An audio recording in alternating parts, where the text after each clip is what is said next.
The dusty marketplace of Aldermere buzzed with cruel laughter as another stone struck the scarred donkey's flank. For 3 years, the pathetic creature had been the town's favorite target. Too weak to carry loads, too stubborn to obey, too broken to be worth the hay it ate. Merchants spat at its hooves. Children threw rotten fruit. Even the other animals seemed to shun the grey, limping beast that cowered in the corner of the livestock pen. To Thomas Blackwood wasn't like the others. Once he'd been Prince Thomas, heir to the throne of Valdris, master of the ancient art of beast bonding. That was before the great betrayal, before his exile, before he'd lost everything that made him royal. Now he worked these forgotten lands as a simple farmer, his noble past buried beneath calloused hands and sun-weathered skin. As Thomas approached the trembling donkey, something stirred in his chest, a familiar tingle he hadn't felt in years. The creature's eyes weren't filled with fear or defeat. They glowed with something else entirely, something impossible. "Back away from that worthless beast farmhand," sneered Garrett, the livestock merchant, his voice dripping with disdain. "Unless you've got coin burning a hole in your pocket and a taste for throwing it away." Thomas ignored the merchant's words, focusing instead on the energy radiating from the donkey. It pulsed like a heartbeat, ancient and powerful, hidden beneath layers of neglect and misunderstanding. The other townspeople had gathered now, eager for entertainment. To them, this was just another moment to mock the broken animal. "How much?" Thomas asked quietly, never taking his eyes off the donkey. Garrett burst into laughter. "You serious? That thing's been eating my grain for months without earning a copper. Tell you what, 5 silver pieces and it's yours. Consider it charity." 5 silver was nearly everything Thomas had saved from his meager farming wages, but the pull he felt toward this creature was undeniable. Something about its presence awakened memories of his former life, when he could sense the magical potential in even the most ordinary beasts. His gift had been legendary once, before his half-brother Aldrich had orchestrated his downfall with lies and political manipulation. "Done," Thomas said, counting out the coins. The crowd murmured in disbelief. Old Henrik the baker shook his head sadly. "Poor fool's lost his mind," he muttered. "That donkey's cursed. Mark my words, nothing good ever came from that animal." As the silver changed hands, Thomas slowly approached the donkey. The creature watched him with those strange, luminous eyes, not golden or blue, but something in between, like starlight trapped in amber. When Thomas extended his hand, the donkey didn't flinch. Instead, it stepped forward, pressing its scarred muzzle against his palm. The moment their skin touched, the world exploded with sensation. Images flooded Thomas's mind, ancient kingdoms built on floating islands, great wars fought between armies mounted on dragons and phoenixes, and a magic so pure it could reshape the very fabric of reality. He saw this donkey as it truly was, not broken but bound, not worthless but priceless beyond measure. The vision lasted only seconds, but it left Thomas gasping. The donkey regarded him with what seemed almost like relief, as if it had been waiting years for someone who could finally see. "What's wrong with you?" Garrett demanded, noticing Thomas's pale complexion. "Don't tell me you're having second thoughts now that the deal's done." "No," Thomas managed, his voice hoarse. "No second thoughts." The crowd began to disperse, disappointed that the transaction had concluded without further entertainment. Children ran off to find new targets for their stones. Merchants returned to hawking their wares. But Thomas remained frozen, his hand still touching the donkey's neck, feeling the incredible power that thrummed beneath its skin. In the kingdom of Valdris, magical creatures were everything. Nobles rode griffins and commanded respect. Merchants with trained chimeras could transport goods across impossible distances. Even common soldiers with bonded war wolves were elevated above ordinary citizens. The strength of one's beast determined their place in society, and Thomas had once commanded creatures that made kings bow. Now, staring into this donkey's impossible eyes, he realized he might have found something rarer than any dragon or phoenix. This wasn't just a magical beast. This was something the ancient texts only whispered about, a creature of pure potential disguised by powerful bindings that made it appear ordinary, worthless, broken. "Come on, old friend," Thomas whispered, gently taking the rope that served as the donkey's lead. "Let's get you home." As they walked through the marketplace together, Thomas's mind raced. If he was right about what this creature truly was, then everything was about to change. His exile might have brought him to this moment for a reason. Perhaps fate hadn't abandoned him after all. Behind them, unnoticed by the departing crowd, the stones that had struck the donkey began to glow faintly in the dust, as if touched by starlight. The morning sun cast long shadows across the royal stables as Ilara made her way through the familiar maze of stalls. The scent of hay and leather filled her nostrils, a comforting reminder of simpler times when her greatest worry was whether her prized griffin would win the autumn races.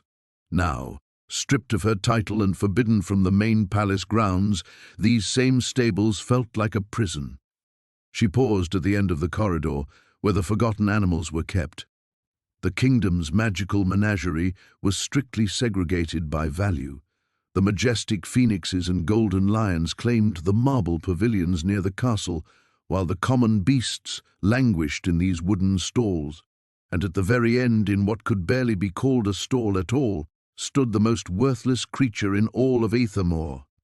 The donkey didn't even look up when she approached. Its grey coat was matted and dull, one ear hung at an odd angle from an old injury, and its left hind leg bore the telltale signs of a poorly healed break. The stable hands had named it Dust, though most simply called it the Broken One. It produced no magical essence, bore no offspring, and served no purpose beyond consuming hay and taking up space. "At least we're both unwanted," Ilara murmured, running her fingers along the rough wooden gate. The donkey finally raised its head, fixing her with one dark eye.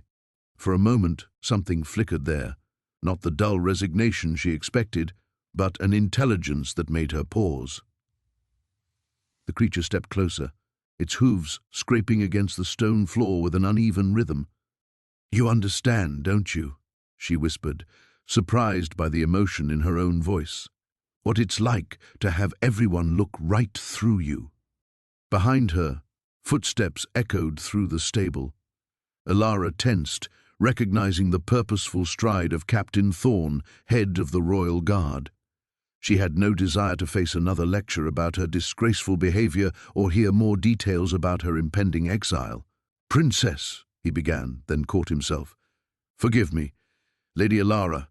She turned slowly, keeping her expression neutral.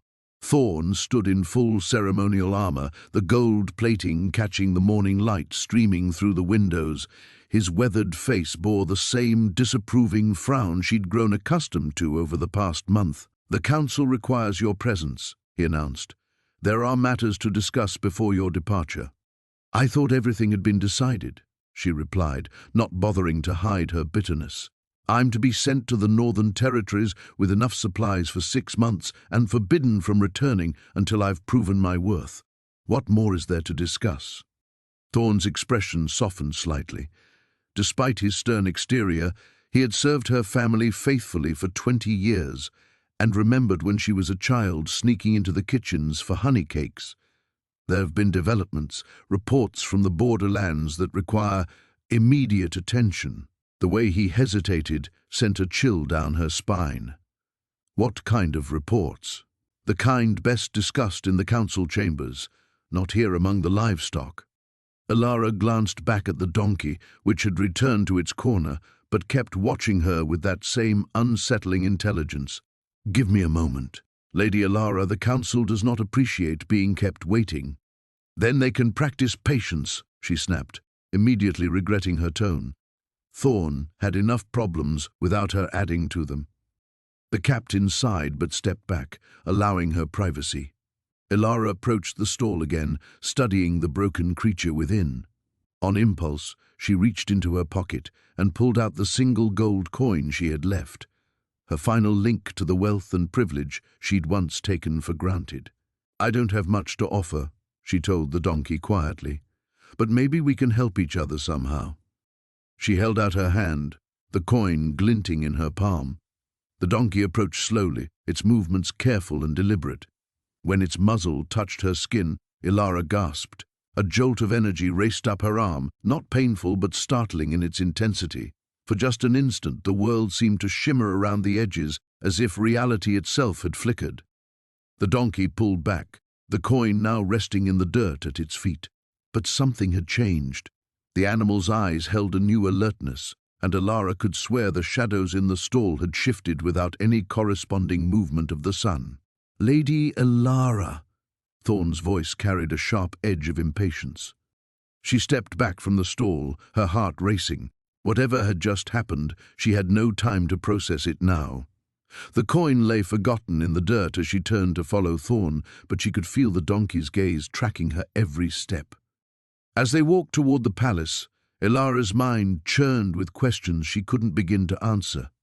Behind them, unseen by either human, the gold coin began to glow with a soft, pulsing light that matched the rhythm of an ancient heartbeat. The morning sun cast long shadows across the courtyard as Lyra led the donkey toward the stables, acutely aware of the whispers following in her wake. Servants paused in their duties to stare, and she caught fragments of their conversations drifting on the breeze. "Poor creature looks half dead. What's the disgraced princess doing with that thing? Father always said broken beasts bring nothing but misfortune." Lyra's jaw tightened, but she pressed forward.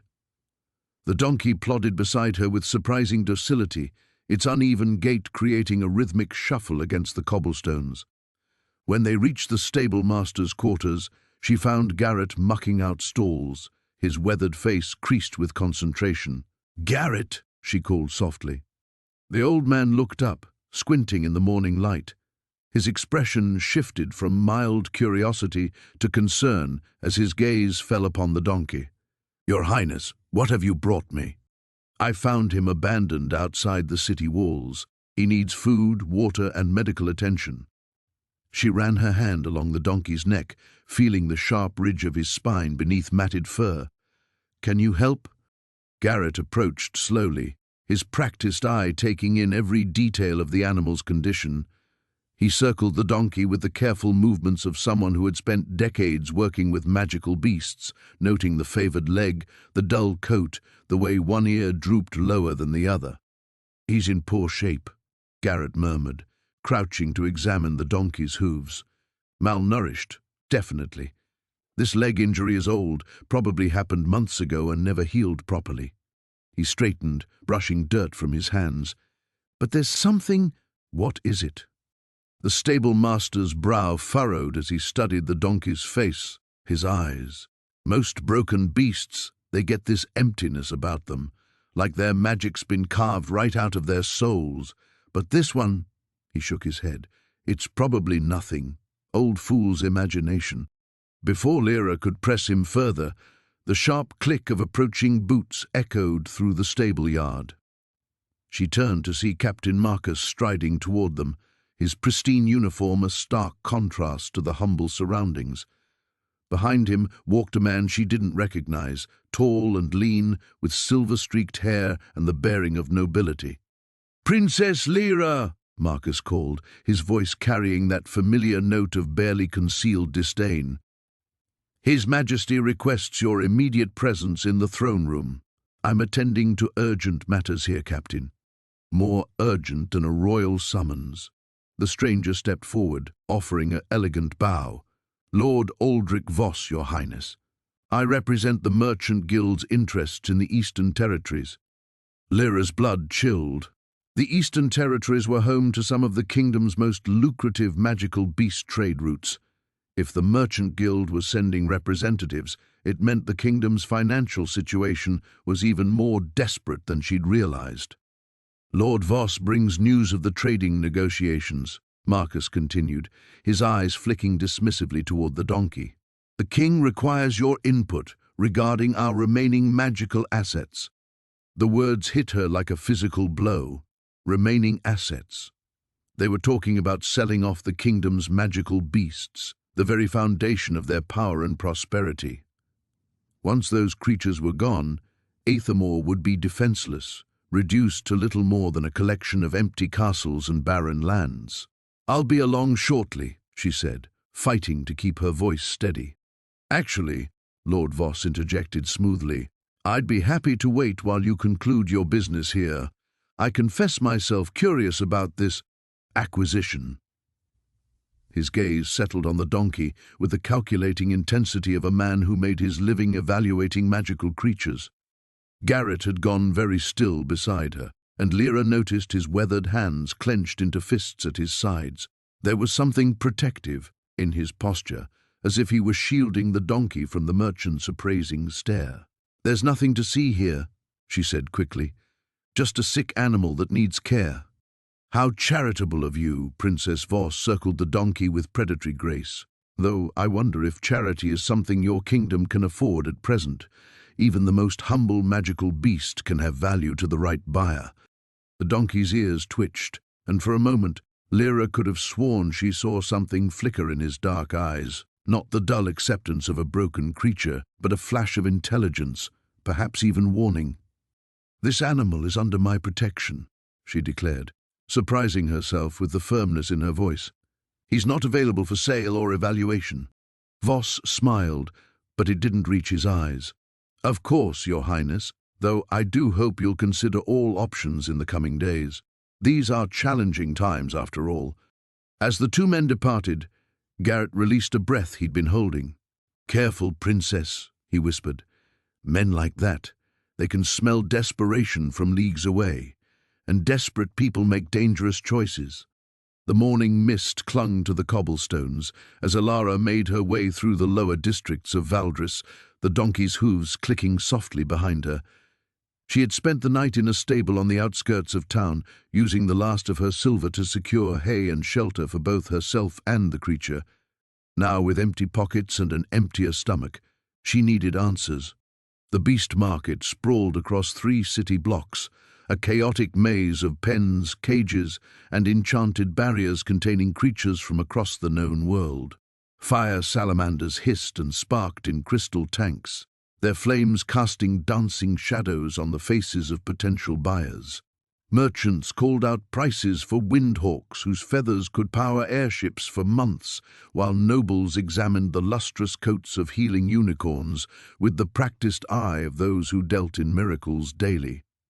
Alara pulled her hood lower and guided the donkey through the crowds, ignoring the curious glances and whispered comments. To most observers, she appeared to be exactly what she was trying to portray, a desperate peasant hoping to trade the last valuable thing she owned for enough coin to survive another week. "Excuse me," she said, approaching a weathered woman whose stall displayed an impressive collection of appraisal tools.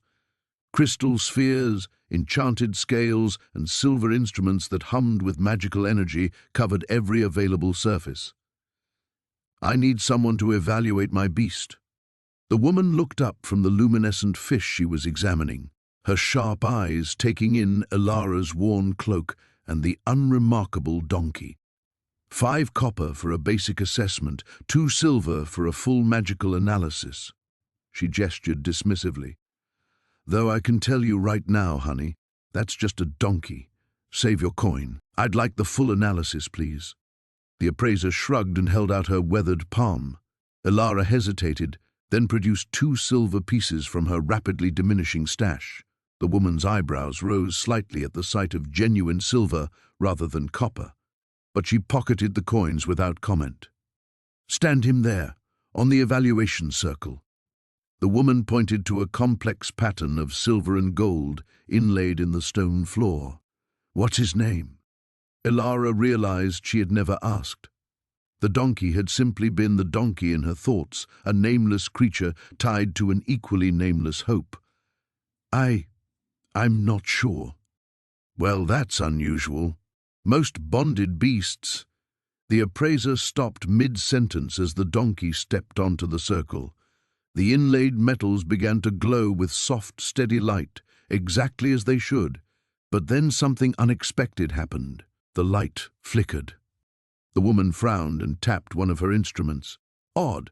The resonance is—" She picked up a crystal sphere that began to pulse with erratic rhythms. "Step him off the circle," then back on. Ilara complied, her heart racing.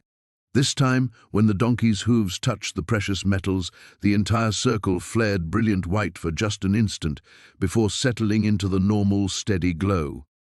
"Have you noticed anything unusual about him?" the appraiser asked, her voice suddenly much more serious.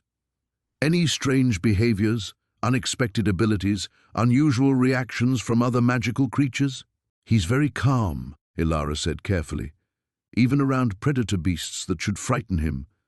The woman nodded slowly, then selected an elaborate brass instrument covered in tiny gears and spinning crystals. As she held it near the donkey, the device began to whir and click frantically. Numbers and symbols flashed across its surface faster than the eye could follow. "This is impossible," the appraiser muttered. "The readings they're chaotic. Whatever this creature is, it's masking its true nature so effectively that my equipment can't get a clear reading." She looked up at Ilara with newfound respect and suspicion. "Where did you acquire him?" "He was a gift," Ilara lied smoothly. "From my grandmother, before she died. She always said he was special, but you never believed her." The woman stepped closer to the donkey, studying his unremarkable brown coat and gentle eyes. "Your grandmother was wiser than you knew, child. This creature is protected by magic so old and so powerful that I can barely detect its edges. Whatever he truly is, someone or something went to extraordinary lengths to hide it." Ilara's pulse thundered in her ears. "What do you think he might be?" "I think," the appraiser said slowly, "that you should be very careful who you trust with this information. There are those in this kingdom who would kill for a creature with this level of concealed power, even if they didn't know what it actually was." She handed Ilara a small, smooth stone. "This is a warning stone. It will grow warm if anyone attempts to use scrying magic to locate you or your beast. Keep moving, trust no one completely, and whatever you do, don't let the royal assessors examine him." Ilara pocketed the stone with trembling fingers. As she led the donkey away from the stall, she couldn't shake the feeling that eyes were watching them from the shadows between the market stalls. The pre-dawn mist clung to the cobblestones like ghostly fingers as Lyra led Ash through the winding back streets of the capital. Every shadow seemed to harbor watching eyes. Every distant footfall might belong to her father's guards. The donkey's hooves clicked softly against the stones, a rhythm that had become oddly comforting during their 3 days of careful travel. "Just a little further," she whispered, though whether to reassure Ash or herself, she wasn't certain. The Gilded Griffin Tavern squatted between a blacksmith's forge and a spice merchant's stall, its weathered sign creaking in the morning breeze. Lyra had chosen it precisely because it was the sort of establishment where questions weren't asked and coin spoke louder than curiosity. She tied Ash to a post in the narrow alley behind the building, her fingers lingering on his neck. "Stay quiet," she murmured. "I'll be back soon." The tavern's interior reeked of stale ale and unwashed bodies. A few early patrons hunched over their breakfast, pointedly ignoring each other's presence. Lyra pulled her hood lower and approached the bar where a mountain of a woman dried tankards with mechanical efficiency. "I'm looking for information," Lyra said quietly, sliding a silver coin across the scarred wooden surface, "about magical beasts, specifically those that might not appear as they truly are." The woman's eyes flicked to the coin, then to Lyra's face beneath the hood. Dangerous topic, that. Especially with all the patrols searching for some missing royal brat. Lyra's pulse quickened, but she kept her voice steady. "I have more silver, and I'm not interested in politics." A grunt of consideration, then the woman leaned closer. "3rd floor, room 7. Ask for Merchant Corvin. Tell him Marta sent you." The coin vanished with practiced sleight of hand. "And girl, be careful what truths you go digging up. Some are buried for good reason." The narrow staircase groaned under Lyra's feet as she climbed. Each step took her further from escape, deeper into a world her sheltered upbringing had never prepared her for. Room 7's door bore fresh scratches around the lock, and when she knocked, the response came after a long, evaluating pause. "Enter, but slowly." Merchant Corvin was not what she'd expected. Instead of the grizzled trader she'd imagined, a young man perhaps 5 years her senior sat behind a desk covered in scrolls and strange artifacts. His dark hair was streaked prematurely with silver, and his eyes held the weight of someone who'd seen too much. "Marta's recommendation carries weight here," he said without preamble, "but my services don't come cheap, and they definitely don't come safe. What exactly are you looking for?" Lyra hesitated, then decided directness was her best strategy. Information about creatures that can mask their true nature. Beasts whose magic might be hidden, even from themselves. Corvin's eyebrows rose slightly. Shapeshifters are well documented. Dragons can take human form. Certain fey creatures. No. Lyra shook her head. Something that appears completely ordinary, powerless. But underneath, she thought of the warmth that had flowed through her when she de-healed Ash, the way the world had seemed to shimmer at the edges of her vision, something that might not even know what it truly is. The merchant's expression shifted, becoming sharper, more interested. He rose and moved to a locked chest in the corner, withdrawing a leather-bound tome that seemed to whisper as he opened it. "There are legends," he said carefully, "of the Primarchs. The first magical beasts, created when the world was young and magic flowed like rivers through the land. They were said to be so powerful that the gods themselves feared them. What happened to them? Scattered, hidden, some say destroyed." Corvin's finger traced symbols on the yellowed pages, but according to this, at least one was transformed, cursed to forget its nature, to appear as the most humble and powerless of creatures. A fail-safe, perhaps, against its own strength. Lyra's heart hammered against her ribs. What kind of creature? A beast of burden, something so common, so overlooked, that it could hide in plain sight for centuries. He looked up from the book, his silver-streaked hair catching the lamplight. "Why do you ask? Have you seen some—" Before Lyra could answer, shouts erupted from the street below. Her blood turned to ice as she recognized the authoritative bark of royal guards calling for a building search. Through the grimy window she saw the gleam of armor and the flutter of her father's banners.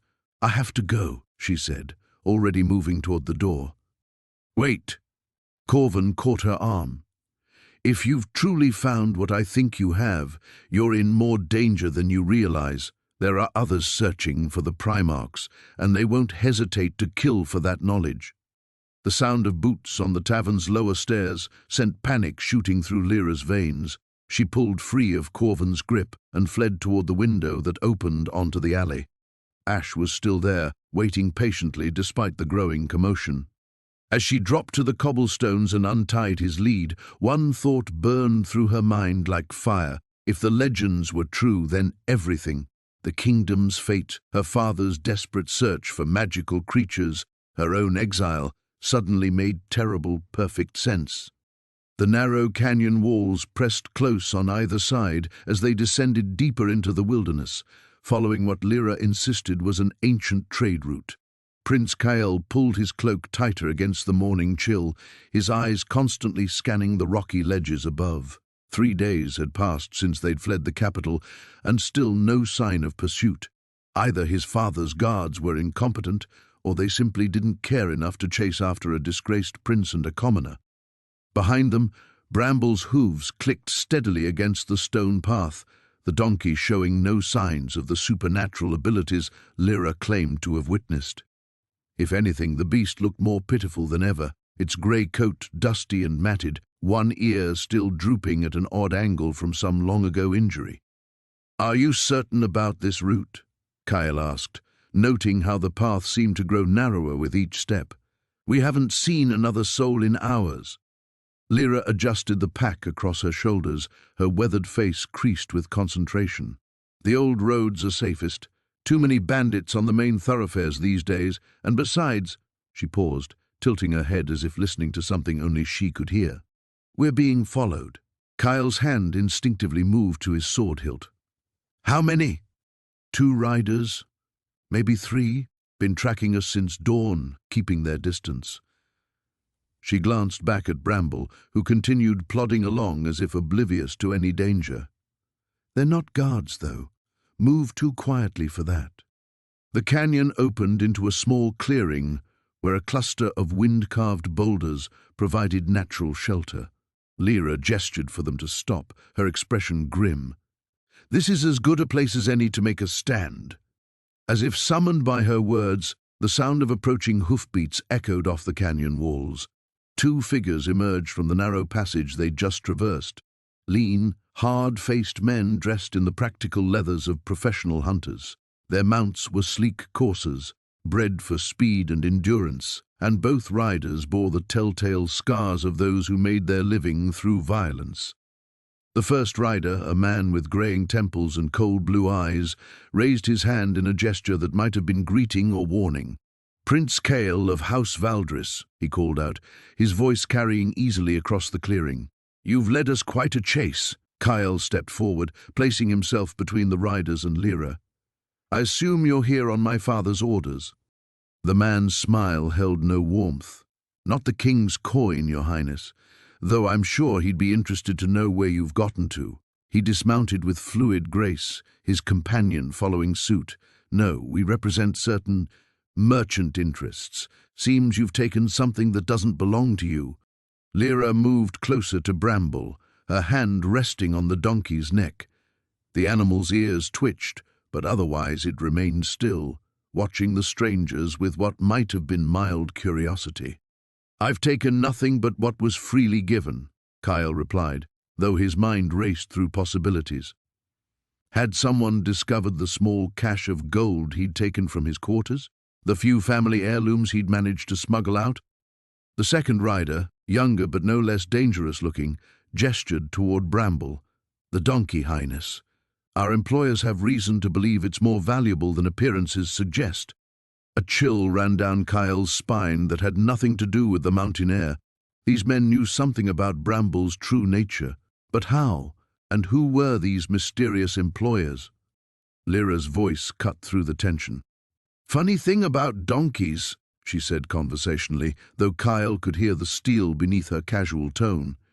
"Most folk think they're just stubborn, worthless creatures, good for hauling loads and not much else." Her fingers tangled in Bramble's coarse mane. "But donkeys, see, they're survivors, tougher than horses, smarter than mules, and when they're pushed too far." The air around them began to shimmer, like heat waves rising from sun-baked stone. Bramble's eyes, usually dull and unremarkable, now gleamed with an inner light that made Kyle's breath catch in his throat. The first hunter took an involuntary step backward. "Bind it, quickly!" he shouted to his companion, who was already reaching for something in his saddlebags. Iron chains inscribed with runes that pulsed with their own sickly glow. But they were too slow.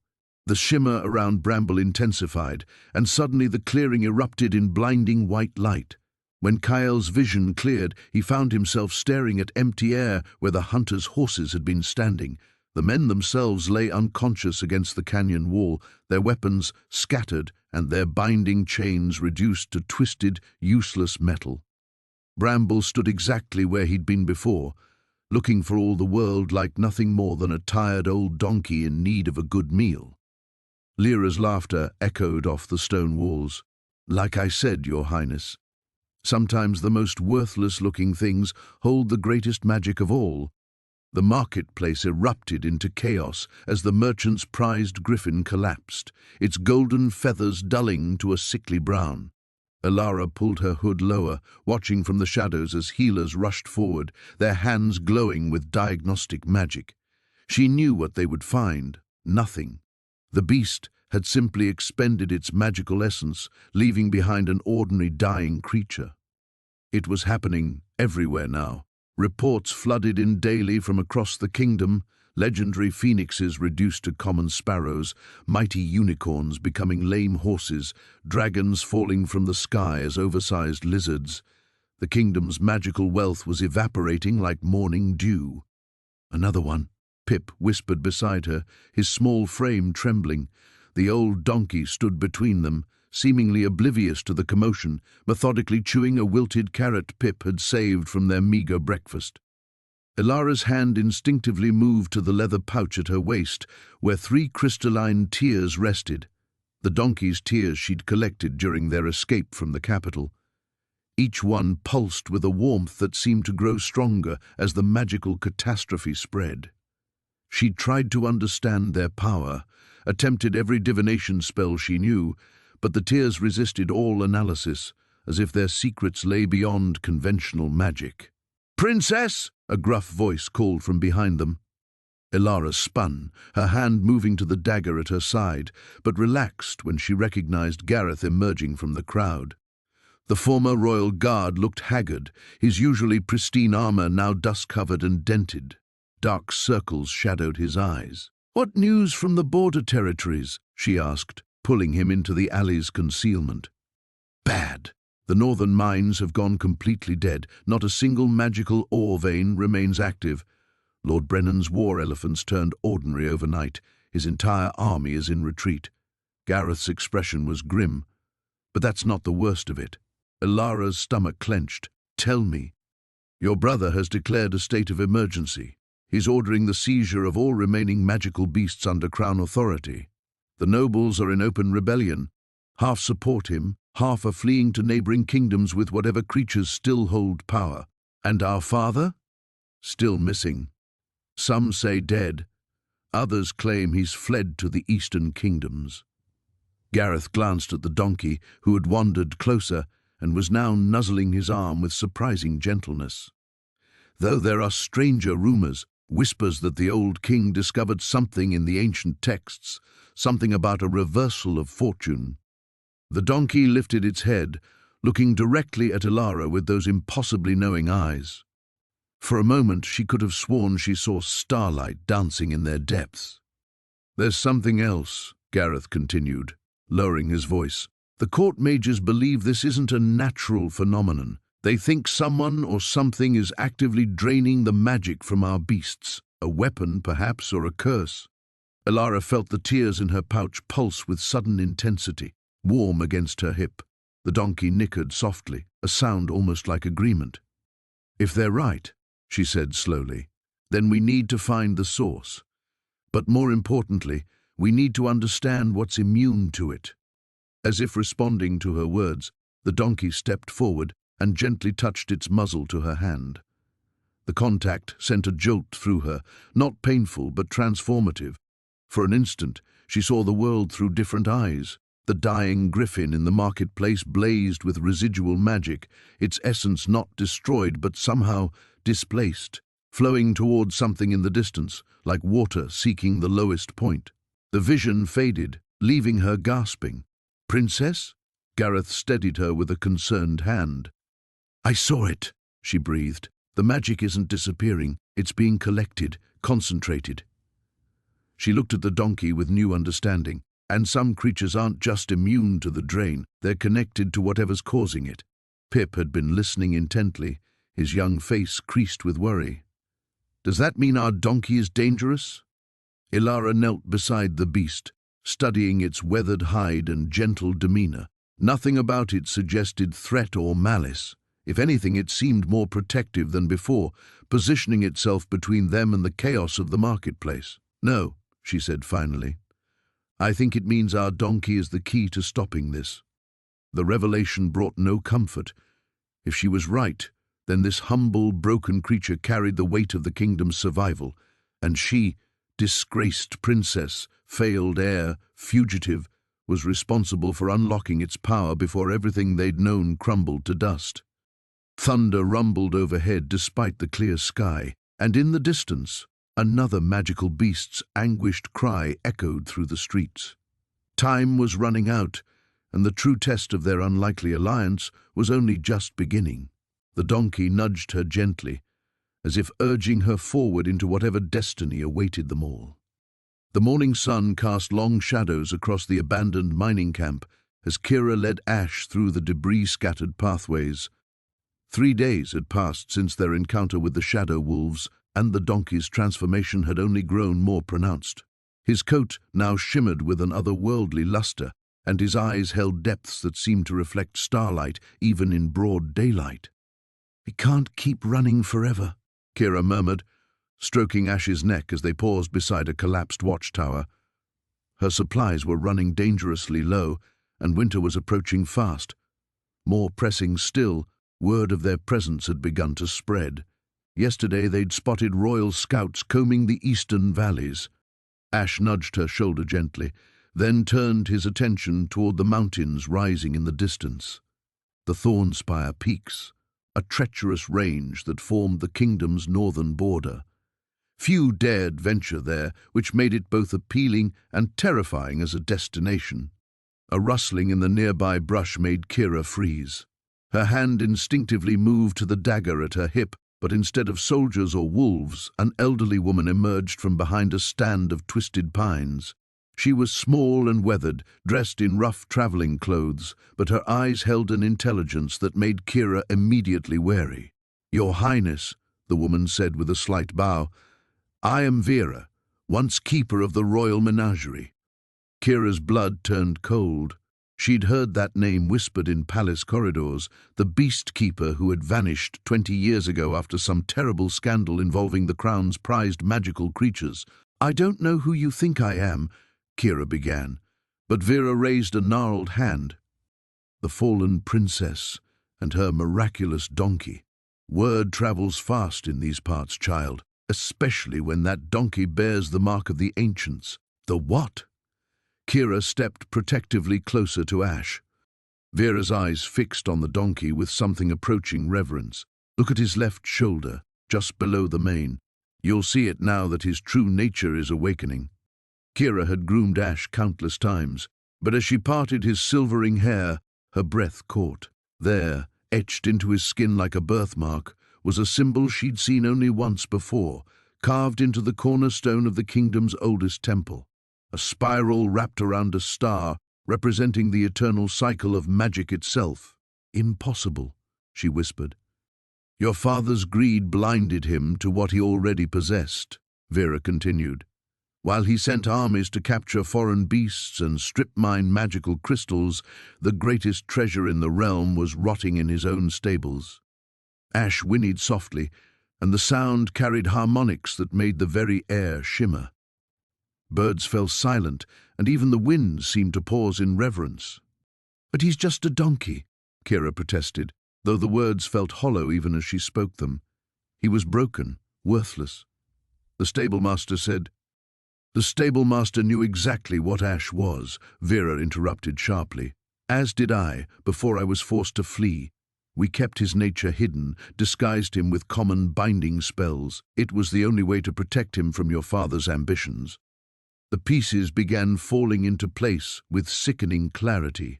Her father's obsession with magical creatures hadn't been about the kingdom's prosperity. It had been about power, pure and simple, and in his blind hunger he'd overlooked the very thing that could have saved them all. "The binding spells are breaking," Vera continued. "Your exile triggered something in him, a loyalty bond deeper than magic itself. He's choosing to reveal his true self to save you, but in doing so, he's becoming visible to forces far more dangerous than your brother's soldiers." As if summoned by her words, a distant howl echoed across the wasteland. Not wolves this time, something far worse. The sound was followed by another, then another, until a chorus of otherworldly voices filled the air. "Shadow wraiths," Vera breathed. "They're drawn to ancient magic like moths to flame. We need to reach the Thornspire Peaks before nightfall." "Why the mountains?" Kira demanded, her mind reeling from too many revelations. "Because that's where the last of the old sanctuaries lies hidden. If Ash is to fully awaken without destroying himself, or attracting every dark creature in the realm, he needs to be somewhere the ancient protections still hold." Another howl, closer now. Ash's ears pricked forward, and his hide began to glow with that now familiar inner light. Whatever was coming, he sensed it too. Kira looked between the old woman and her transformed donkey, weighing impossible choices. Trust a stranger with secrets that could reshape the kingdom, or face the growing darkness alone. The decision was made for her as shapes began moving on the horizon. Too many to count, flowing across the landscape like spilled ink. The wraiths had found their scent. "Run," Vera commanded. already sprinting toward the mountain path. Kira vaulted onto Ash's back, and together they plunged into the unknown, racing against nightfall and the hungry shadows that followed in their wake. The morning mist clung to the valley floor as Kira led Greyfoot down the treacherous mountain path. Behind them, the smoking ruins of Thornwick's beast market painted ugly black smears across the dawn sky. The acrid smell of burned wood and worse things followed them like a persistent shadow. Greyfoot's ears twitched nervously at every sound. Since the explosion of power that had saved them from the Crimson Hawks, the donkey seemed smaller somehow, as if the magical outburst had drained something vital from his core. His steps were careful but determined, and Kira noticed how his dark eyes constantly scanned their surroundings with an intelligence that made her increasingly uncomfortable. "You're not just any donkey, are you?" she whispered, running her fingers through his coarse mane.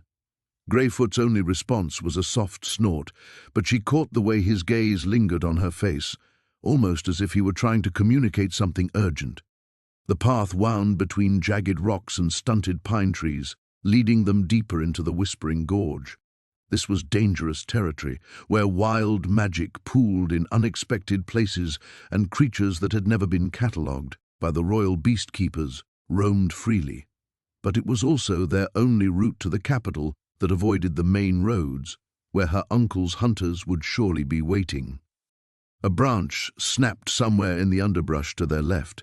Kira's hand instinctively moved to the small knife at her belt, though she knew it would be useless against any serious magical threat. Greyfoot, however, had gone perfectly still, his ears pricked forward and his nostrils flaring. From the shadows between the trees, a pack of thorn wolves emerged. Their crystalline spines caught the pale morning light, sending fractal rainbows dancing across the rocky ground. The pack leader, easily twice the size of a normal wolf, bared teeth that gleamed like polished obsidian. These were valuable beasts, worth a fortune if captured alive, but Kira had no illusions about her chances of survival if they decided to attack. The wolves began to circle, their movements fluid and predatory.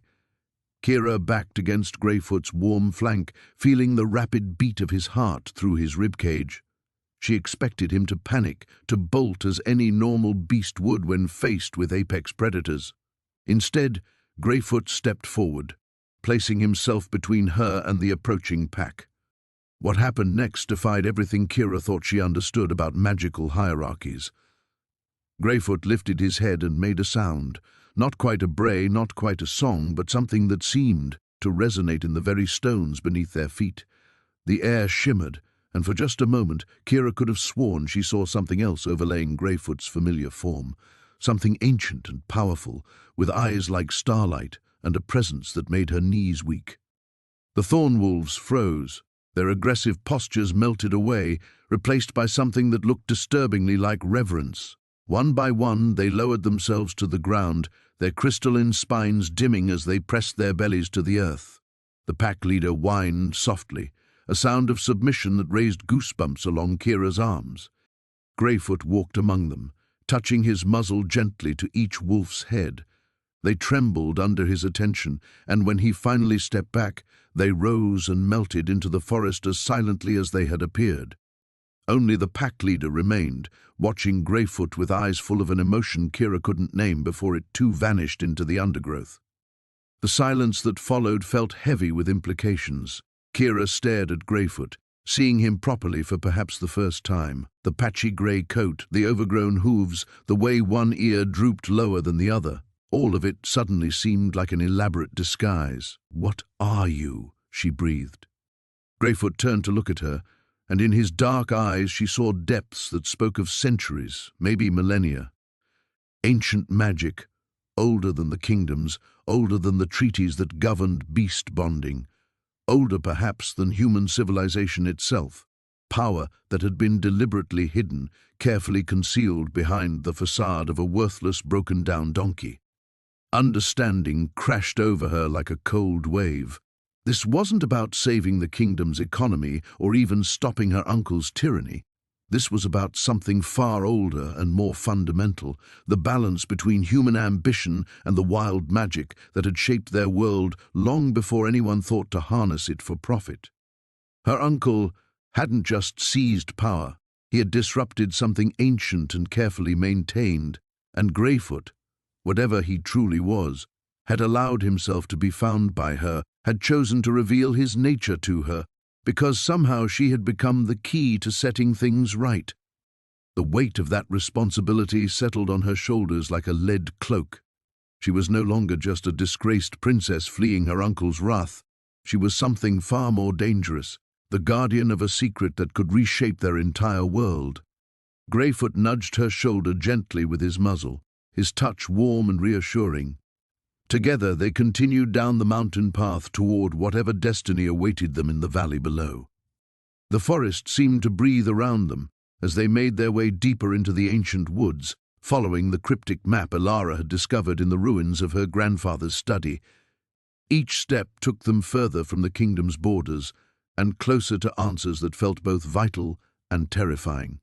The donkey, whom Kyle had taken to calling Ember after witnessing the creature's strange glowing episodes, walked with newfound purpose, his ears alert to sounds neither human companion could detect.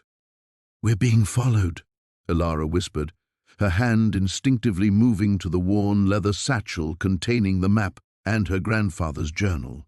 The rustling behind them had grown more persistent over the past hour, too deliberate to be merely wind through leaves. Kyle nodded grimly, his own senses sharpened by years of surviving on the kingdom's margins. 3 riders, maybe 4. They've been maintaining distance, but they're gaining ground. He glanced at Ember, whose coat had begun to shimmer with that peculiar inner light. Either someone really wants that donkey back, or word has spread about what happened at the marketplace. The memory of that chaotic morning still haunted them both, when Ember had suddenly blazed with golden fire, healing the merchant's dying daughter before an entire crowd of witnesses. Their quiet investigation had transformed into a desperate flight. News of a magical donkey would spread like wildfire through the kingdom, reaching ears that had no business hearing such secrets. "The sanctuary of the first flame should be just ahead," Elara said, consulting the map once more. Her grandfather's careful notations marked their destination as a place where ancient contracts between humans and magical beasts were first forged. If answers existed about Ember's true nature, they would find them there. The trees began to thin, revealing glimpses of weathered stone through the undergrowth. What emerged before them defied every expectation they'd harbored during their journey. The sanctuary wasn't the grand temple Elara had imagined, but rather a simple circle of standing stones, each carved with symbols that seemed to shift and dance in the filtered sunlight.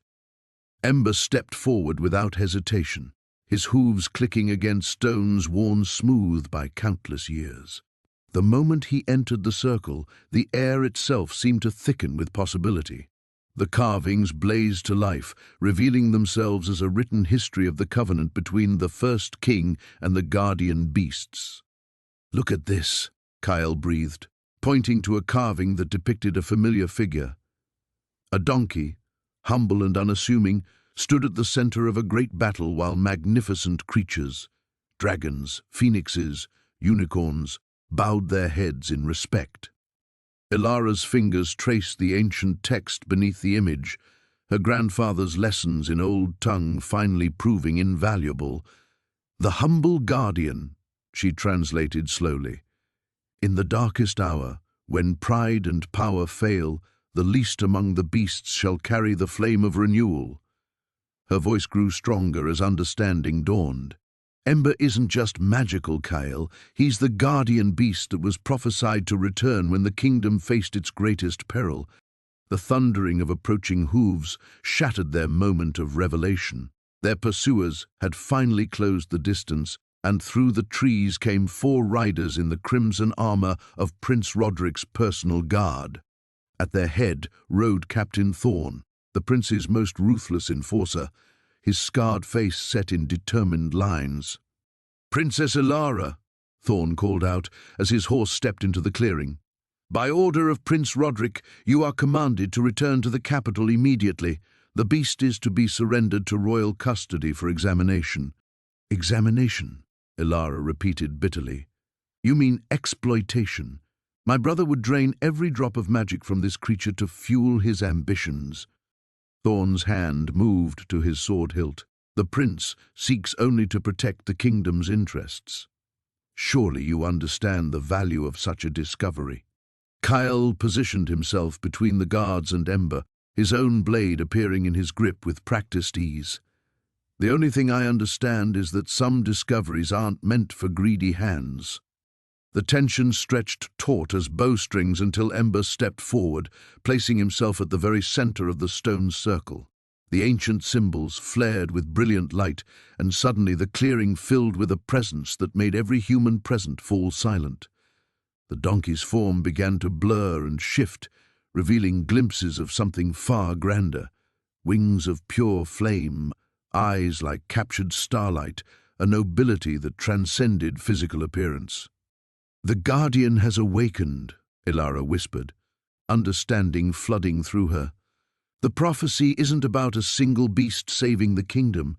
It's about remembering that true power comes from protecting what's precious, not consuming it. Captain Thorn's horse reared backward, refusing to approach the blazing circle. Sorcery, he snarled, but his voice carried uncertainty now. Even the most pragmatic soldier couldn't deny what they were witnessing. The ancient stones pulsed with renewed life, and Ilara realized their journey was far from over. The real test was only beginning.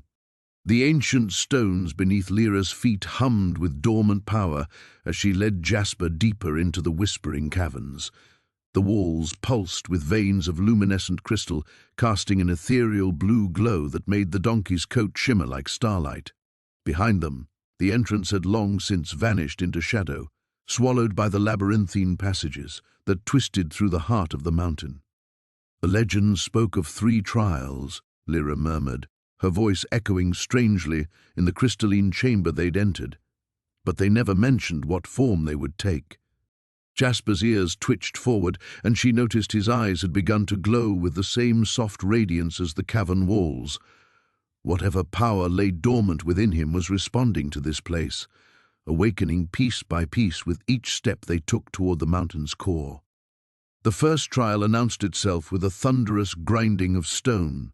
The chamber floor split apart, revealing a chasm so deep that even the crystal light couldn't penetrate its depths. On the far side, a narrow ledge led to the only exit, but between them stretched nothing but empty air and certain death.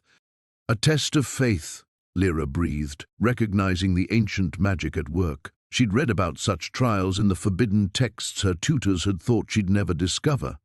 The bridge would only appear for those who trusted completely in their purpose. She closed her eyes, feeling Jasper's warm presence beside her, the donkey who had been dismissed as broken, worthless, a drain on the kingdom's resources. Yet here he stood, radiating quiet strength that made her own courage feel possible. Step by step, she walked forward into the void. Her feet found purchase on invisible stone. Behind her, Jasper followed without hesitation, his hooves clicking against the unseen bridge as if he had always known it would be there. When they reached the other side, Lyra dared to look back and saw nothing but empty air where they had just walked. The second trial manifested as mirrors, hundreds of them, stretching in all directions, each reflecting a different version of herself. In one, she saw herself crowned as queen, beloved and powerful. In another, she remained forever exiled, wandering the borderlands in shame. A third showed her broken and defeated, having failed to save her kingdom from the void wraith's hunger. Illusions, she told herself firmly, but the reflections seemed to move independently, reaching toward her with grasping fingers. They're showing me what I fear, what I desire, what I think I deserve. But Jasper moved through the maze of mirrors without pause, and Lyra realized he cast no reflection at all. Of course, his true nature lay beyond such surface deceptions. She pressed her palm against his neck, letting his certainty guide her through the bewildering passages until they emerged into a space where only one mirror remained, showing them exactly as they were, a disgraced princess and her faithful companion, imperfect but unafraid. The third trial was silence. It fell like a physical weight, stealing not just sound, but something deeper, the connection between her thoughts and her sense of self. In that absolute quiet, Lyra felt herself beginning to dissolve, her memories and identities scattering like leaves in an unfelt wind. She tried to call out, to ground herself with her own voice, but no sound emerged. Panic clawed at her chest until she felt Jasper's muzzle brush against her shoulder. Even without words, without sound, his presence remained solid and real. She remembered the first time she'd seen him in the royal stables, how the stable master had apologized for his existence, how wrong they had all been. The silence pressed deeper, demanding she surrender everything she thought she knew about herself, about worth, about power. And gradually, she understood.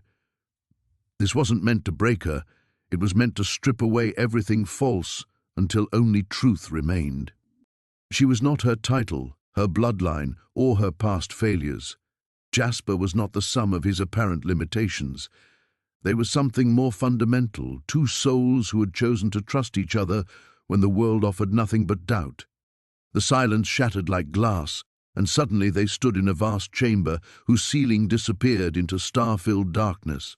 At its center grew a tree unlike any Lyra had ever seen.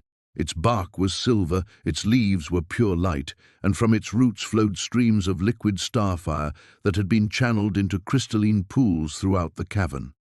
"The heart of the mountain," she whispered, understanding flooding through her.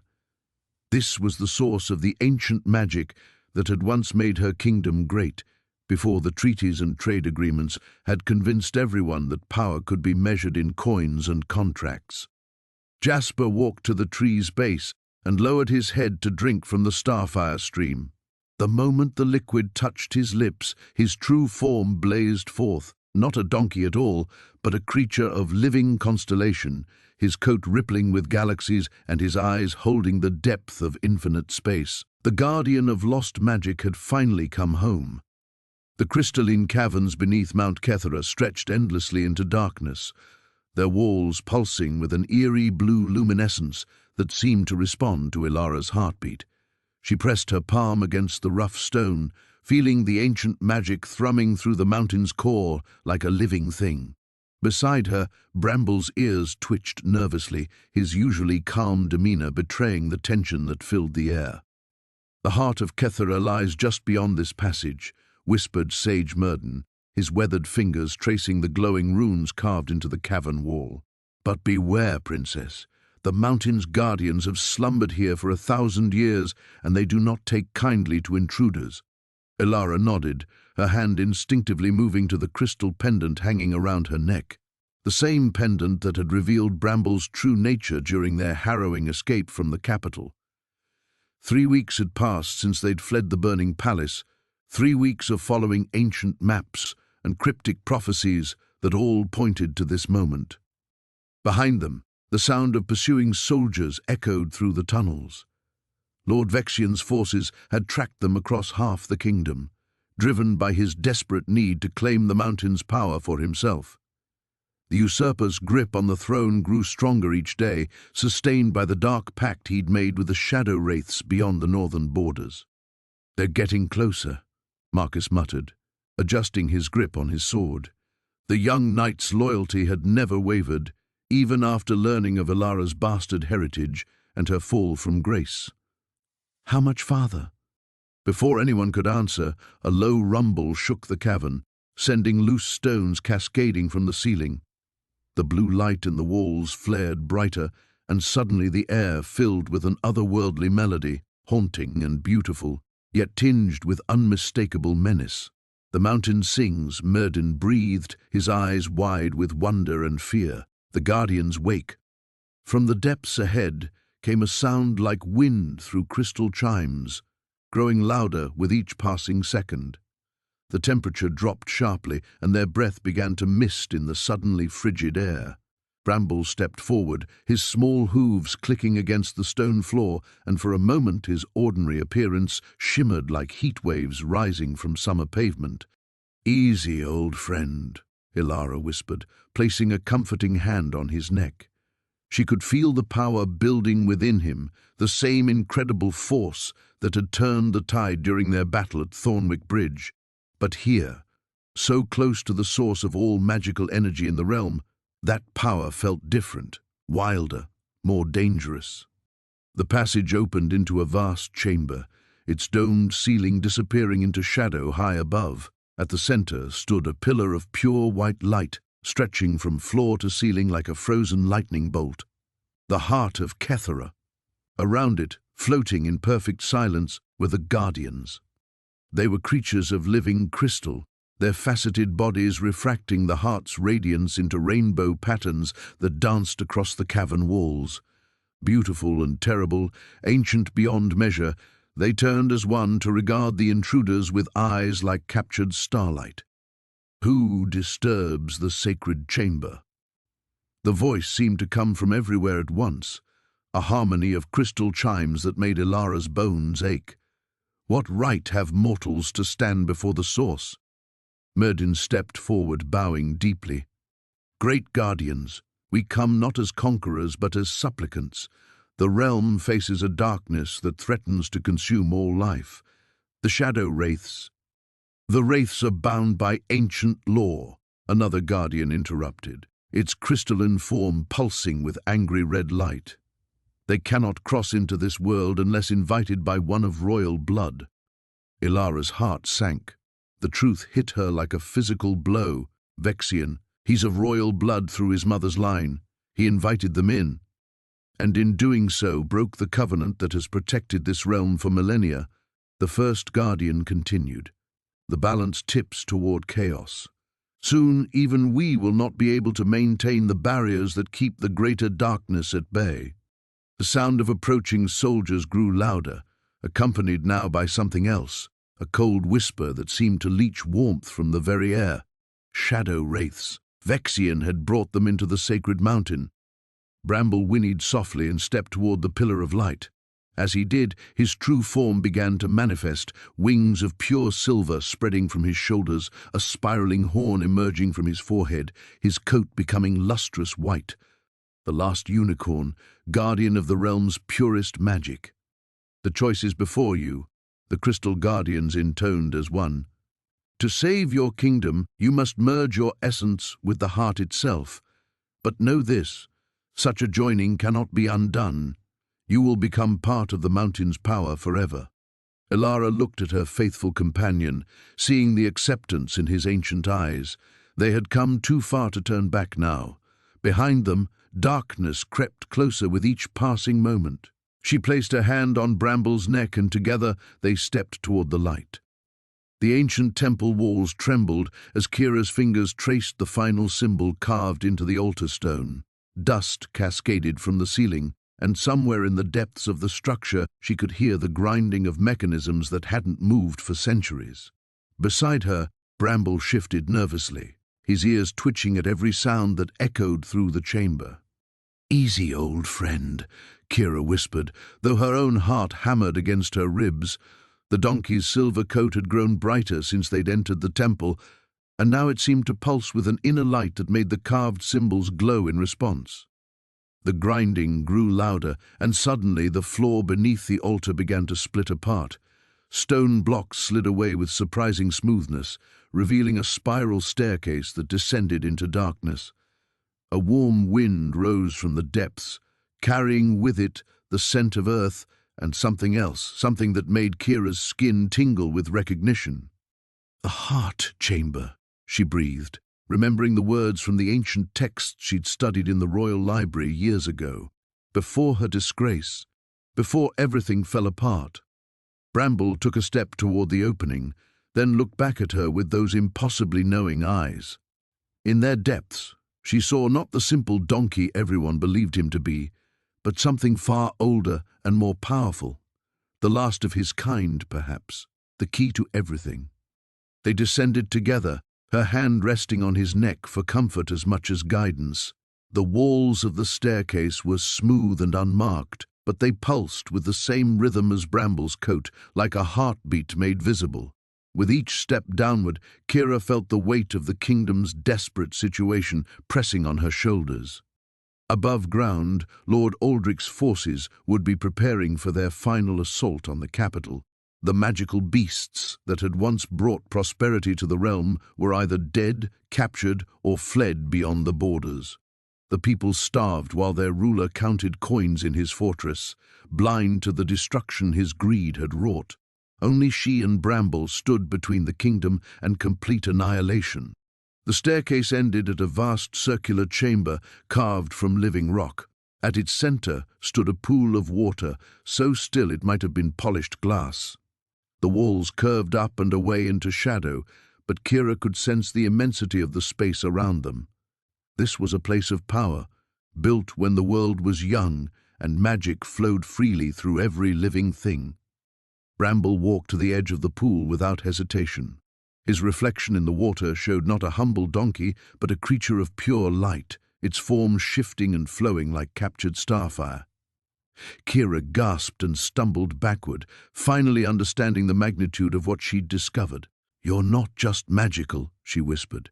"You're the source, the wellspring from which all the others came." The donkey, no, the being that had taken the form of a donkey, turned to look at her. When he spoke, his voice resonated not through her ears, but directly into her mind, warm and ancient and infinitely sad.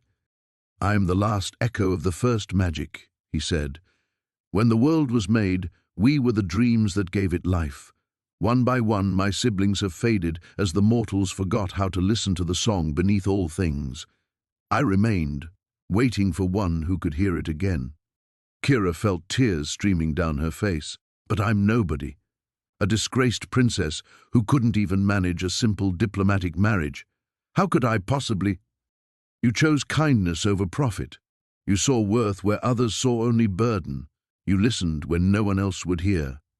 Bramble's mental voice grew stronger. "That is why the magic chose you. That is why you can save them." The pool began to glow, its surface rippling though nothing had disturbed it.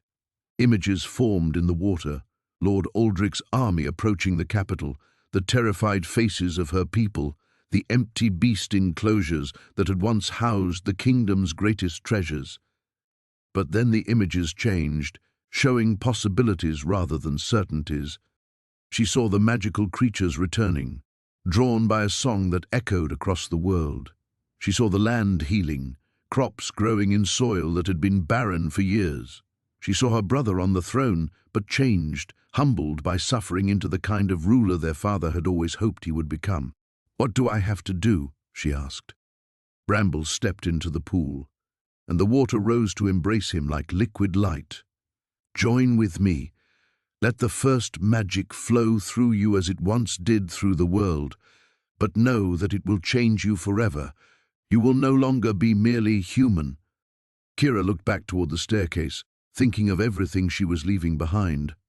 Then she thought of the people suffering above, the kingdom dying, the future that hung in the balance. She had been born a princess, but she had never truly served her people until this moment. She stepped into the pool. The water was warm, welcoming, and as it closed over her head, Kira felt herself dissolving into something far greater than she had ever imagined possible. The war council convened at dawn in the ruins of what had once been the kingdom's greatest stable. Prince Kael stood before a gathering of unlikely allies, former stable hands, displaced farmers, a handful of loyal knights who had refused to abandon their posts, and Mira, whose weathered hands still bore the calluses of years spent caring for magical beasts. "The reports are confirmed," Sir Aldrich announced grimly, unrolling a map across a makeshift table of stacked grain barrels. "Lord Vex's forces have taken the eastern provinces. His shadow wolves have drained every magical creature they've encountered." Kael traced the advancing darkness marked on the map, each red mark representing another fallen settlement. How many days before they reach the capital? 3, perhaps 4 if the mountain passes slow them. Aldrich's scarred face was grave. "Your Highness, we need to consider evacuation." "No, Kyle's voice cut through the morning air with unexpected authority. "We make our stand here." A murmur of uncertainty rippled through the assembled crowd. These people had already lost everything once. Asking them to risk their lives seemed cruel beyond measure. "With respect, my prince," spoke Elena, a former beast-keeper whose prized griffin had been among the first casualties. "What can we possibly do against an army of shadow wolves? We have no magical creatures left to defend us." Kyle felt the weight of their doubt, but also something else, a warm presence at his shoulder. Dust stood quietly beside him, the little donkey's coat catching the early morning light. To anyone else, Dust appeared exactly as he always had, small, ordinary, unremarkable. But Kyle could feel the ancient power humming beneath that humble exterior, patient and vast as the mountains themselves. "Actually," Kyle said softly, "we do." He placed his hand on Dust's neck and immediately felt the connection strengthen between them. It was unlike anything he had experienced with other magical bonds, not the fierce rush of a dragon's flame or the wild freedom of a Pegasus in flight, but something deeper, something that felt like coming home. "Lord Vex believes he has already won because he sees only what magic can destroy," Kyle continued, his voice growing stronger. "But there are older magics than destruction, powers that heal instead of harm, that build instead of break." Mira stepped forward, her eyes studying Dust with the keen attention of someone who had spent her life around magical creatures. "The little one, he's not what he appears to be, is he?" "No," Kyle admitted. "He never was." As if responding to the acknowledgement, Dust's form began to shimmer. The change was subtle at first, a brightening of his coat, a straightening of his posture. But then the transformation deepened. His size remained the same, his humble donkey appearance unchanged, yet somehow he seemed to fill more space, to command more presence. Golden light began to emanate from his hide, not blazing like dragon fire, but warm and steady as sunrise. The gathered crowd gasped and stepped back, but not in fear. The light that flowed from Dust carried with it a sense of profound peace, of safety, of hope renewed. Several people began to weep, not from sorrow, but from the sudden lifting of despair they hadn't realized they carried. "What is he?" whispered Elena. "The first," Kyle said, understanding flooding through him as Dust's memories became his own. "Before there were shadow wolves or flame dragons, before magic was sorted into categories of power and worth, there was this, pure magic.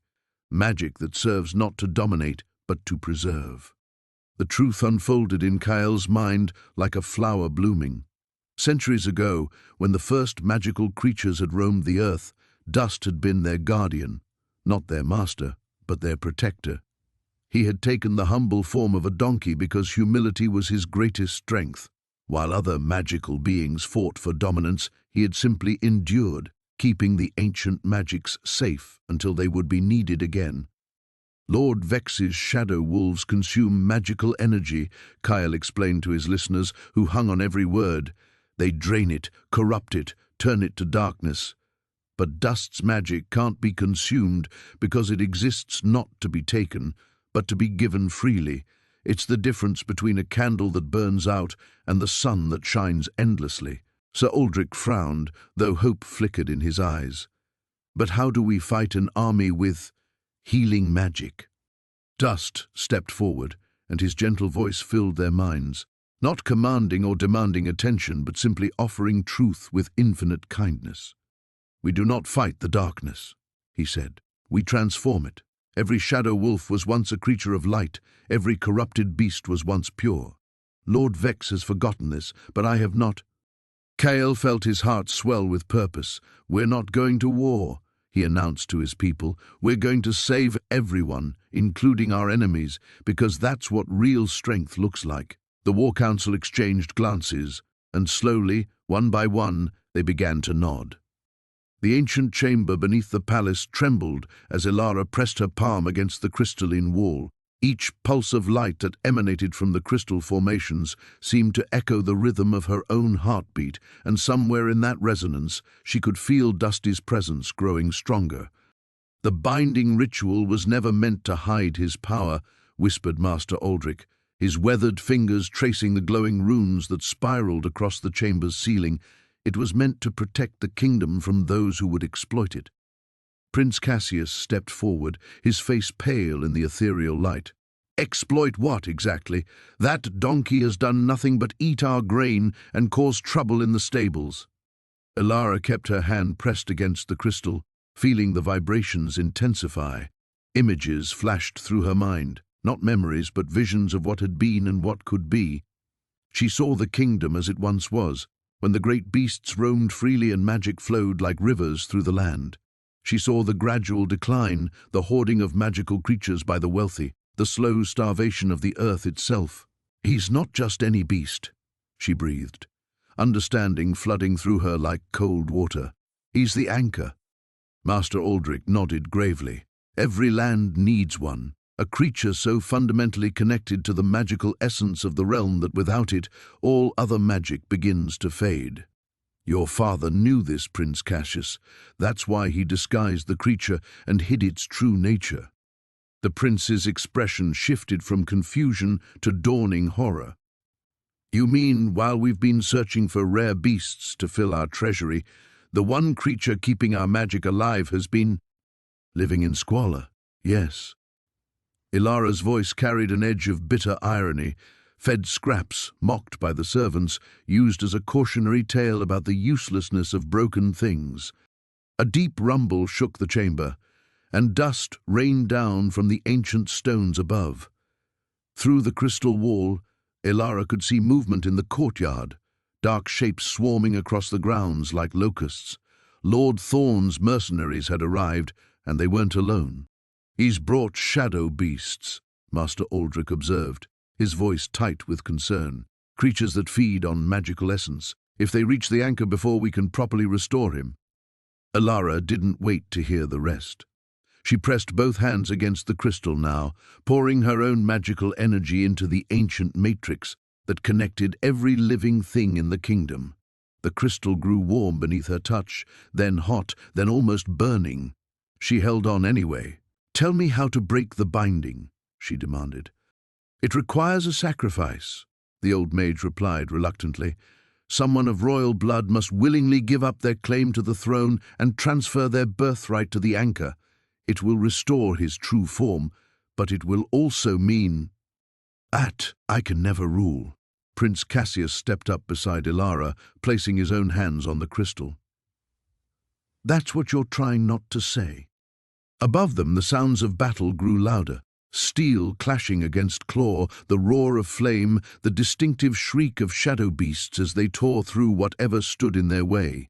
Time was running short. There has to be another way, Ilara insisted, but even as she spoke, she could feel the truth in the crystal's response. The binding was old magic, blood magic, the kind that required equal exchange. Prince Cassius looked at her with something like wonder in his eyes. Do you know what's strange? For the first time in my life, I'm not afraid of losing the crown. I'm afraid of what happens to the kingdom if we don't act. The crystal pulsed brighter, responding to his resolve. Ilara felt the magical pathways opening, like doors unlocking one by one throughout the vast network that connected every magical creature in the realm. She could sense them all, the hoarded dragons in their gilded cages, the unicorns trapped in private menageries, the phoenixes whose flames had dimmed in captivity. When I break this binding, the prince continued, his voice growing stronger with each word, what happens to them? Master Aldrich smiled for the first time since they'd entered the chamber. They remember what it means to be free. The shadow beasts had reached the palace doors. Ilara could hear them clawing at stone and timber, could feel their hunger pressing against the edges of her consciousness like a physical weight. In the stables, she knew Dusty was waiting, probably still munching hay and seemingly oblivious to the chaos surrounding him. Do it, she urged. Whatever the cost, do it now. Prince Cassius closed his eyes and spoke words in the old tongue, words that tasted of starlight and summer rain. The crystal blazed like a captured sun, and through its light, Elara saw the threads of fate reshaping themselves around a humble donkey who had never been humble at all. The transformation had begun, and with it, the kingdom's last hope for salvation. The Shadowlands stretched endlessly before them, a wasteland where the very air seemed to drink light and hope. Elara pulled her cloak tighter as they crossed the threshold, feeling the familiar weight of despair that clung to this cursed realm. Behind her, the donkey, no longer the broken creature she'd first encountered, walked with quiet dignity, its silver coat gleaming even in the perpetual twilight. "Stay close," she whispered to her companions. Marcus kept his hand on his sword hilt, while old Finn clutched the reins of their supply horses with white knuckles. The animals whinnied nervously, sensing the wrongness that permeated everything here. Only the donkey remained calm, its ancient eyes fixed on something none of them could see. They'd been walking for what felt like hours when the first shadow wraith materialized from the gloom. It rose like smoke given form, its hollow eyes burning with malevolent hunger. More followed, dozens of them, circling the small group with predatory patience. "The Heartstone," one hissed, its voice like wind through dead leaves. "Give us the Heartstone, and we will grant you a swift death." Elara's hand moved instinctively to the crystal hanging at her throat, the last fragment of the kingdom's magical core, stolen by her brother in his mad quest for power. Without it, the realm would fall into eternal darkness. But here, in the Shadowlands, it felt more like a beacon calling every nightmare to their location. The wraiths pressed closer, their forms shifting and writhing. Marcus drew his blade, though they all knew steel would do little good against creatures of living shadow. Finn muttered prayers to gods who seemed very far away. Then the donkey stepped forward. Its movement was so simple, so unhurried, that at first the wraiths paid it no attention. But as it walked into their midst, something extraordinary happened. Where its hooves touched the blackened earth, tiny flowers bloomed, white petals that glowed with inner light. The shadows recoiled as if burned. "Impossible," breathed one of the wraiths, its form wavering. "The last guardian, but you were destroyed. We saw you fall." The donkey raised its head, and when it spoke, its voice carried the weight of eons. "I fell, yes. But I was not destroyed. I was diminished, forgotten, left to wander as a beast of burden while darkness crept across the land I was sworn to protect."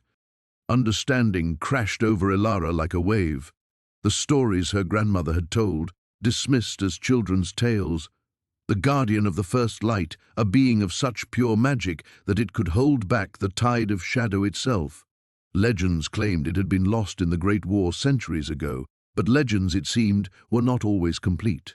"You've been hiding," she said, her voice filled with wonder. "All this time, you've been waiting." "Not hiding," the donkey replied, its horn beginning to show through the illusion that had concealed it, a spiral of pure starlight that made the heartstone around Elara's neck sing in harmony. Healing, learning humility, understanding what it truly means to serve. The wraiths shrieked in unison, their forms becoming more solid as they prepared to attack.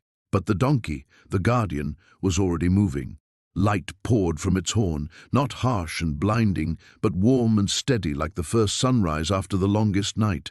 The flowers at its feet spread outward in rippling waves, transforming the dead earth into a meadow that sparkled with dew.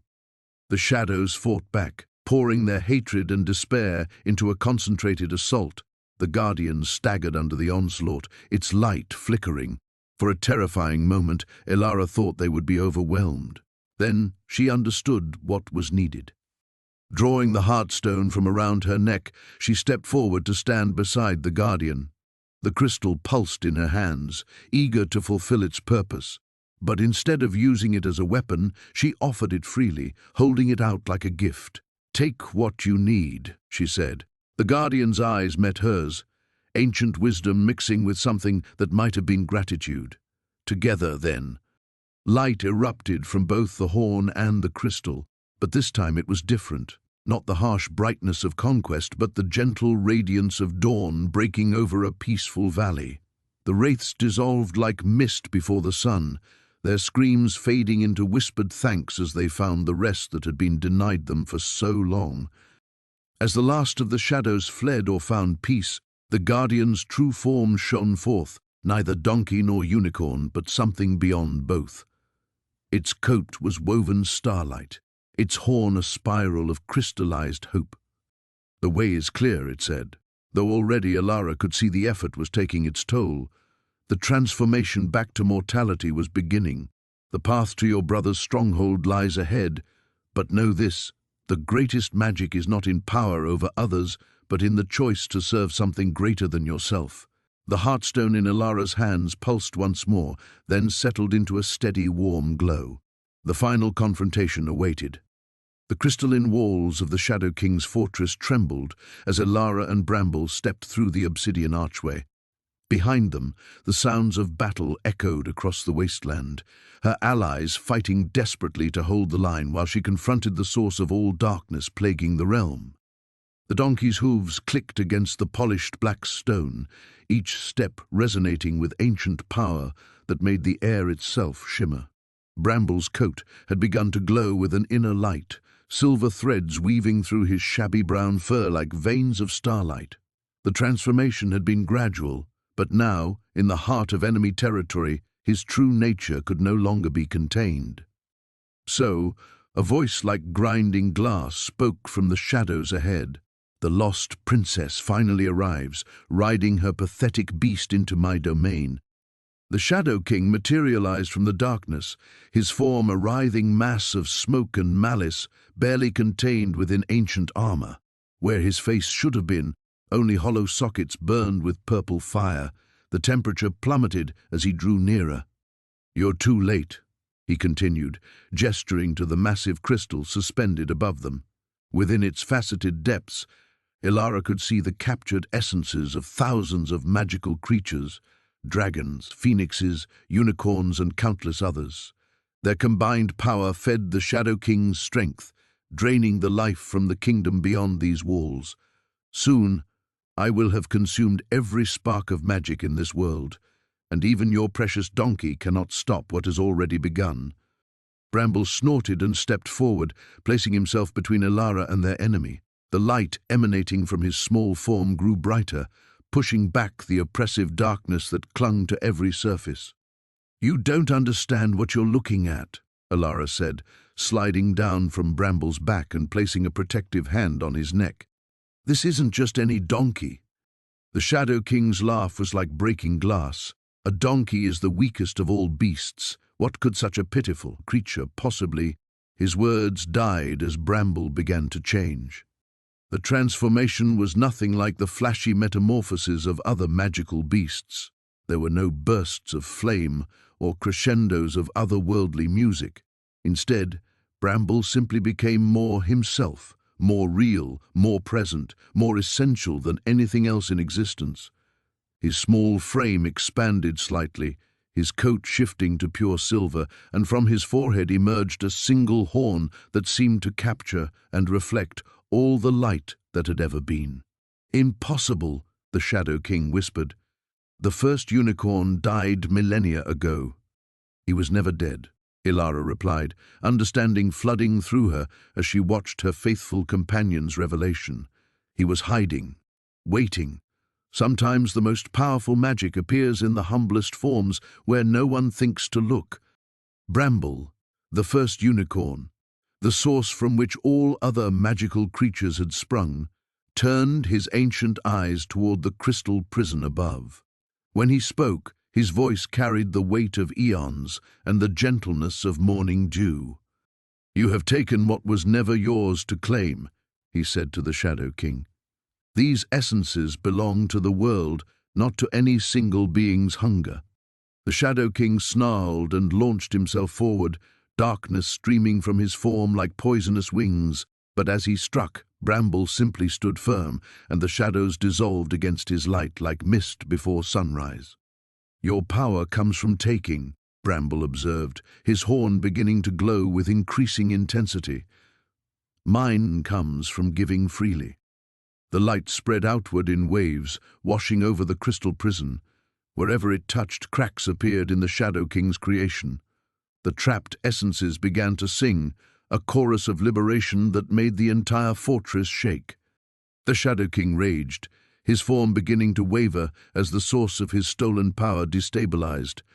"I will not be defeated by some farm animal." He gathered his remaining strength for one final assault, but Ilara stepped forward, her hands still resting on Bramble's neck. In that moment, she felt the connection, not just to him, but to every living thing in the kingdom, every farmer struggling to tend their crops, every child dreaming of adventure, every creature great and small that called this realm home. "You already have been," she said quietly. Bramble's horn blazed like a star being born, and the crystal shattered. A torrent of magical essences poured forth, each one pausing briefly to brush against the first unicorn before streaming out into the world to rejoin their proper forms. The Shadow King's scream of fury was lost in the symphony of liberation as his fortress began to crumble around them. Dragons roared their freedom across distant skies, phoenixes burst into renewed flame, unicorns galloped through moonlit forests once more. The very air sparkled with returning magic, and somewhere far away, Ilara knew that dying crops were growing green again and hope was being reborn in 1,000 hearts. The Shadow King collapsed, his form dissolving without the stolen power to sustain it. In moments, nothing remained but empty armor and the echo of his rage. Bramble turned to Ilara, his ancient eyes twinkling with familiar warmth. The dawn light filtered through the shattered windows of the throne room as Lyra stood beside Dustmere, her hand resting on the donkey's weathered flank. The great beast's breathing had steadied, but his legs trembled with exhaustion. Around them, the remnants of the Shadowmoor lay scattered like broken obsidian, slowly dissolving into wisps of dark smoke that dissipated in the morning air. King Aldrich approached slowly, his face pale with wonder and something that might have been shame. "I was wrong," he said, his voice barely above a whisper, "about everything, about you, about the worth of creatures like Dustmere." He gestured toward the destruction around them. "This donkey saved us all." Lyra felt the familiar spark of defiance, but it was tempered now with understanding. "He was always capable of this. We just couldn't see it because we were looking for the wrong kind of magic." She stroked Dustmere's neck, feeling the faint pulse of starlight still coursing through his veins. The kingdom's wealth was never about having the most powerful beasts. It was about recognizing the power that was already here. Chancellor Merrin stepped forward from where he had been cowering behind an overturned pillar. His robes were torn and his face ashen, but his eyes held their old cunning. "Your Majesty, surely we can find a way to harness this phenomenon. If the donkey can channel such power, imagine what we could accomplish with proper study, proper control." "No." The word came from Lyra with such force that it echoed through the chamber. Dustmere's ears pricked forward, and she felt his agreement through their bond. "That's exactly the kind of thinking that brought the Shadowmoor here in the first place. Magic isn't meant to be hoarded or controlled. It's meant to flow freely, to be shared." The king looked between them, and Lyra saw the moment when understanding truly dawned. "The other kingdoms," he said slowly, "they'll come seeking our secret. They'll want to know how we defeated something that threatened all our lands." "Then we'll tell them the truth," Lyra replied, "that every creature, no matter how humble, has worth. That strength comes from connection, not domination." She turned to face the assembled courtiers who had begun to filter back into the chamber. "The magical beasts in our kingdom aren't trophies or tools. They're partners, and when we treat them as such, their power grows beyond anything we could have imagined." Sir Marcus approached, leading Thunder, the Destria's coat still shimmering with residual magic from the battle. "The city guard reports that similar shadow creatures have been appearing throughout the kingdom, but they're retreating, dissolving like these here." Lyra nodded, feeling a deep certainty settle in her chest. Dustmere's light didn't just destroy the Shadowmoor. It broke the barrier between our world and the shadow realm that someone had been weakening for months. "The tear is healing." "Someone?" King Aldrich's voice sharpened. "You know who was responsible?" Before Lyra could answer, Chancellor Merrin stepped backward, his face twisting with desperation. You don't understand the pressures we face. The neighboring kingdoms grow stronger while we cling to traditions that have outlived their usefulness. I did what was necessary to force change, to show that our old ways— You unleashed monsters on innocent people, Lyra interrupted, her voice cold as winter stone. You betrayed everything this kingdom stands for. The king's expression hardened as he looked at his longtime advisor. Guards, arrest him. He'll answer for his crimes.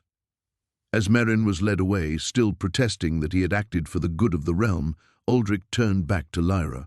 What happens now? To you, to Dustmere. Lyra considered the question, feeling the weight of possibility before her. She had proven herself, had shown that she deserved her place in the royal line. She could reclaim her title, her inheritance, everything that had been stripped from her. But as she looked around the throne room, then down at Dustmere's trusting brown eyes, she realized that wasn't what she wanted anymore. We're going to travel, she said finally, to the other kingdoms, to the villages and towns where people have forgotten that magic exists in the most unexpected places. We're going to remind them that every creature has value, that partnership is stronger than domination. And your birthright? The king asked. Your place here? Lyra smiled, and for the first time in years it felt completely genuine. My place isn't on a throne, Father. It's wherever there are people who need to learn what Dustmere taught me, that sometimes the most worthless-looking things hold the greatest magic of all.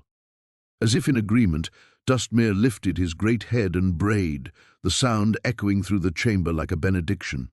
And in that moment, Lyra knew that their greatest adventures were just beginning.